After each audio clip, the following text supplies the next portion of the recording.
நம்ம இந்த readymade cake mix வாங்கி வச்சுருக்கோம். இதை வச்சு தான் இன்றைக்கி கேக் பண்ணி பார்க்க போகிறோம். எப்படி வருதுன்னு பார்ப்போம். Okay okay.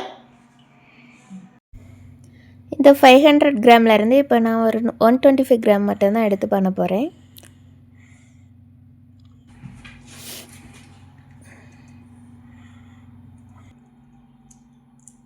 இந்த பேக்கெட்லேயே நமக்கு எப்படி பண்ணணும்னு கொடுத்துருப்பாங்க. அந்த அளவுப்படி எல்லாம் போட்டாலே கரெக்டாக வந்துடும். அதுக்கு நம்ம ஒரு எக் மட்டும் ஊற்றிக்கலாம்.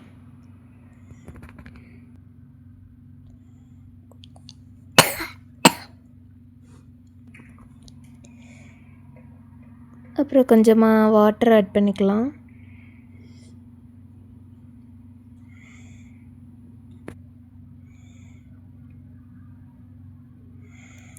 ஒரு 5 ml எண்ணெய் ஊற்றிக்கிறேன். இதை இப்படி ஜென்டிலாக மிக்ஸ் பண்ணி விட்டால் போதும்.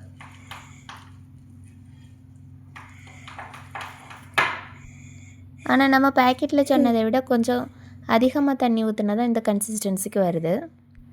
இப்போ இந்த பேட்டரை நம்ம ஒரு கேக் ட்ரேயில் ஊற்றி இது ஒரு பேனில் வச்சு மூடி போட்டுடலாம். ஃபைனலி கேக் நல்லா வந்துட்டு நாங்களும் கிறிஸ்மஸ்க்கு கேக் பண்ணியாச்சு. ஆனால் எதிர்பார்த்த அளவுக்கு டேஸ்ட் நல்லா வரல. ரெடிமேட் மிக்ஸ் வாங்காமல் நம்மளே பண்ணியிருந்தால் கூட நல்லா தான் வந்திருக்கோம் கேக்கு.